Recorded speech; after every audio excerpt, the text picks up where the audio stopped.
umunota w'ubwenge, la minute de sagesse. sobanukirwa ibi. Menya unasobanukirwa ibi, nawe uzitwa umumenyi.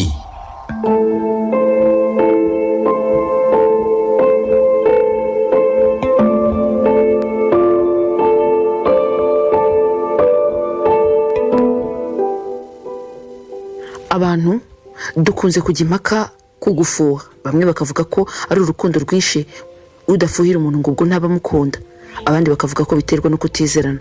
Mu gihe abagize itsinda ryize imbonezabitekerezo cyangwa se psychology mu bushakashatsi bwabo bagaragaza ko gufuha ari uburwayi.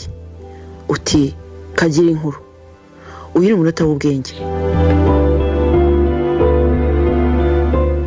Gufuha ni igihe umuntu ukundana n'undi ababazwa cyane no kumva ari kwita ku bandi cyangwa se kuvugana nabo atari wari kuvuga.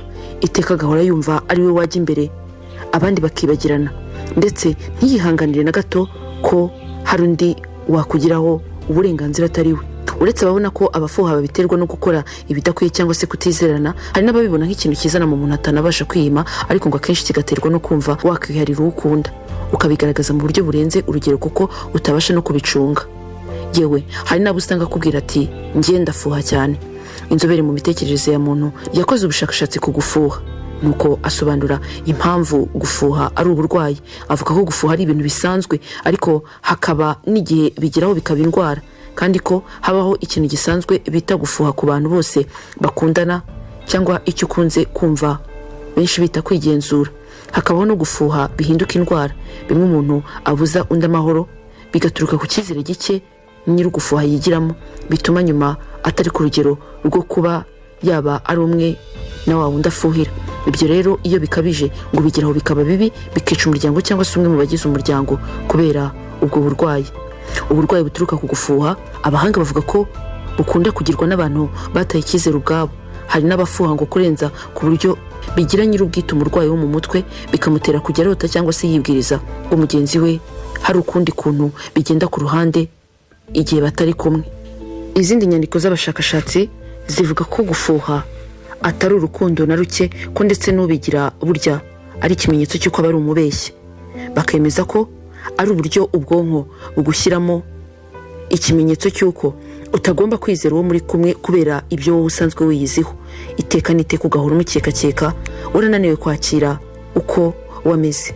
Aba bahanga bo muri kaminuza ya Oxford University bemeza ko gufuha ahanini biba bishamikiye ku kuba wowe utigirira icyizere, kuba ufite ikibazo kizwi nka neuroticisme, aho usanga umuntu hindagurika icyo benshi bakunze kwita mudu.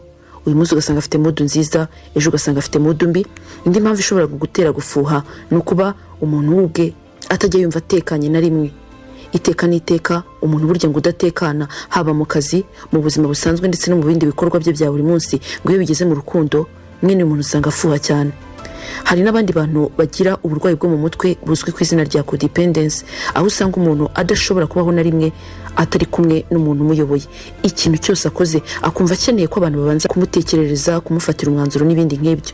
Mwene aba bantu ngo usanga iyo bigeze mu rukundo bagira ikibazo cyo gufuha gukabije. Ubushakashatsi bugaragaza ko mu mfu zitewe n'urukundo ziri kuri 25% ziba zitewe no gufuha gukabije, naho 5 mu 10% zose ziba zigendanye no gufuha gukabije.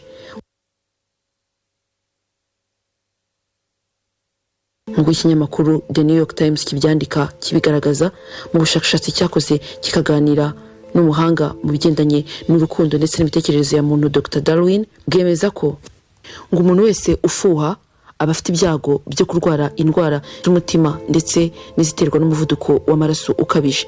Ndetse kandi byaragaragaye ko ngo abagabo bafuha cyane akenshi usanga bagira ibibazo mu bigendanye n'imibonano mpuzabitsina, kuko na rimwe bajya bizera cyangwa ngo bigirire icyizere bumve ko bashobora kunezerwa nk'abandi.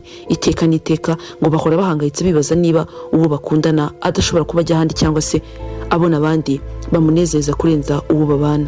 Uwitwa Dr. White ukorera muri kaminuza ya London University atangaza ko mu gihe wabonye uwo mukundana afite ifuhe rikabije, icyiza wamufasha ngo ni ukumwicaza ukamuganiriza, ukagerageza no kumuha umwanya cyangwa se icyo bise attention, kuko burya ngo umuntu udahabwa umwanya ngo yitabweho ngo akenshi bimuviramo ingaruka zitari nziza no mu buzima bw'ejo hazaza. Ngaha aho gufuha bihurira n'uburwayi bwo mu mutwe.